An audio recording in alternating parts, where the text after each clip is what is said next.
Hey everybody, what's going on? This is your movie review that we're doing for the week.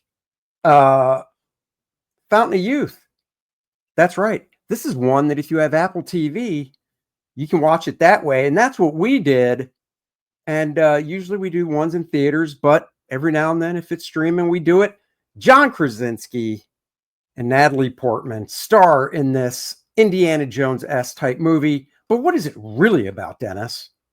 Well, two estranged siblings, Natalie Portman and John Krasinski, join forces to seek the legendary Fountain of Youth. Using historical clues, they embark upon an epic quest filled with adventure. If successful, the mythical fountain could grant them immortality. Ooh. I've been seeing the trailer for this. I watch a lot of stuff on Apple TV. So like the past 6 weeks, it's like everything starts with the trailer for this. I was a little skeptical, but out of the gate, like I said, I thought, oh, it's kind of Indiana Jones. And now after watching it, it's kind of National Treasure too. I think that's a point you brought up when we talked about it. Yep. Krasinski, most recently has been playing Jack Ryan, which is a total serious role. You know, I mean, you might have a little joke here and there, but it's pretty, drama action. This, John gets to get some, he's kind of sarcastic, gets to get some comedic chops in there. I thought he was great. Yeah. So what attracted me to wanting to see this movie is it's a Guy Ritchie movie. Yeah, and that we too. love Guy Ritchie movies. Yes. And I was like, this does not feel like a movie he would normally do, and it's not. It didn't feel like a Guy Ritchie movie watching it, did it? No. That's just it. Usually there's a bunch of time stuff and things that he does that are signature in his movies. Yeah. Wasn't in this. So I was intrigued, let's just say it that way. Couple of the antagonists that's in it, Isa Gonzalez, she plays Esme. Yeah. She was stunning. She was great. She was very charismatic in this. And my wife's favorite, she watched it with me, Domhnall Gleeson. He played Owen Carver. She's a huge Harry Potter fan, so she had to tell me the whole stuff in there. Who did he play in Harry Potter? I've never watched Harry Potter, but Courtney even said he's one of Ron Weasley's older brothers. And yeah, he's a Weasley in it. And my wife was just like, oh, my God. So I heard all about that. And just real quick to bring up him. So he played Owen Carver. And the whole thing with the movie is they're trying to find the Fountain of Youth. This dude's super rich, billionaire, loaded. And he has a disease he's dying from. So he basically hires Krasinski to find it because he wants it to be able to heal him, like the Lazarus Pit. And then Krasinski, of course, wants to rope in his sister, Natalie Portman. And it is very cool and fun how he does get her involved in it. And her character, they really are kind of like oil and water. Her character is definitely more, straight-laced, you could say. But I thought she was great as well. Yeah, and then one of my favorite actors of all time makes an appearance in it. When Stanley Tucci walks on, I'm like, oh, there it is. He's got a small bit part dealing with the Vatican and stuff, but it really was cool. I love seeing it.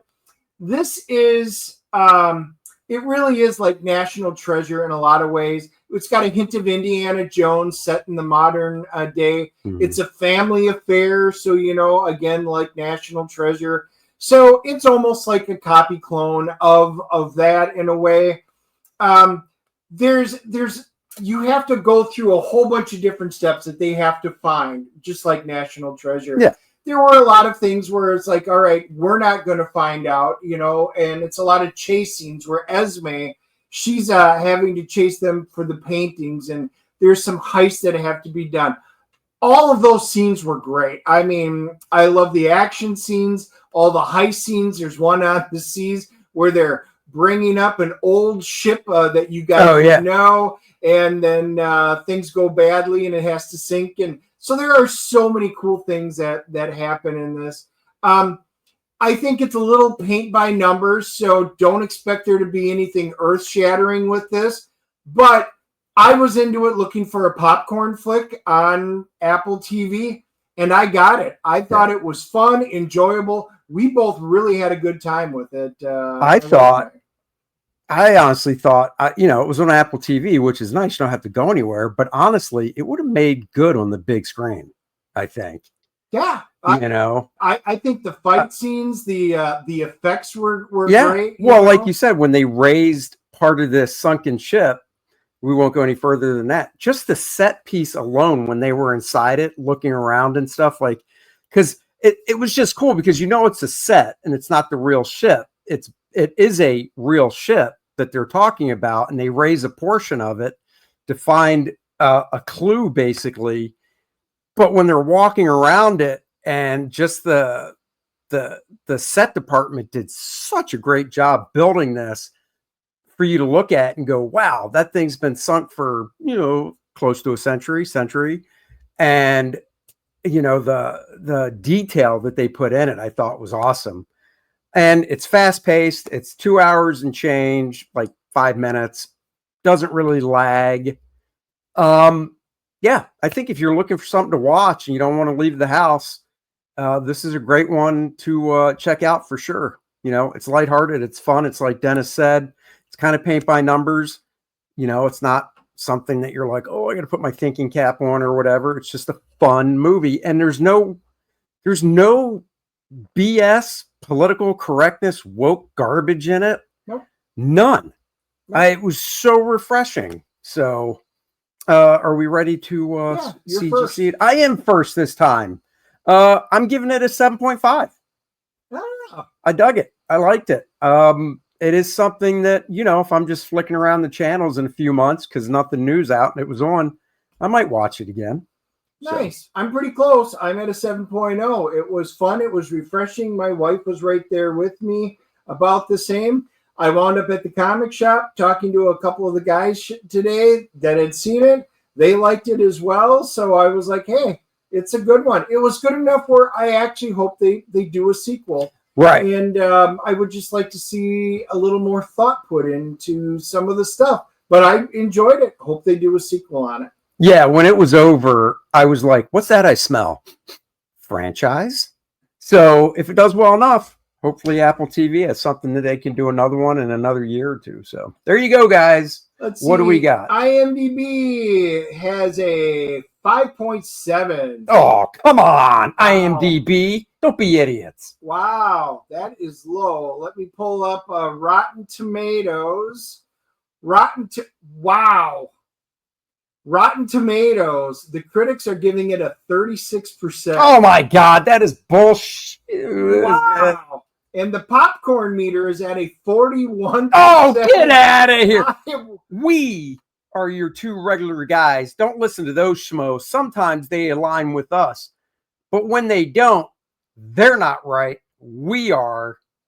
We think you'll enjoy this movie. Yeah, I am honestly surprised it was that low. I have yet to talk to anybody in person that hasn't enjoyed it. Yeah. Usually we get it right out of the theater. We're able to talk, so we don't get to talk to anybody. This time we had a little bit of time, and most of the people I've talked to are right there with us. So, yeah, I have no idea. There's a big discrepancy. We liked it a heck of a lot more than they did, apparently. Well, the thing is, real quick, I thought I watched it not necessarily because of the trailers I kept seeing, because I liked it, but I heard a couple people on podcasts I listened to that gave it good reviews, and it made me want to watch it more because I like what those guys and have I to say. hadn't seen a single trailer for it. I knew nothing. My wife just happened to find it. She goes, hey, there's this movie. You want to watch it? I'm like, well, I don't know. What's it called? Fountain of Youth. She told me who was it, and I'm like, oh, yeah, I love the actor. So, yeah, I'll give it a shot. And I'm glad we did. I knew nothing going into it. I was very happy. There you go. And go sign up for Lilineth. Infernal Conflict from your boys here, expanding the world of Kor-Drath with this great one-off story featuring Lilineth. Go sign up. Link in the description below. That's the main cover. This is the homage cover. You can guess at what I'm homaging. And we've got new characters. Oh, look at that. Guys, go check it out. And we'll have another movie review for you guys next week. Until then, thanks, guys, and we'll catch you later. Bye-bye, everybody. Yeah.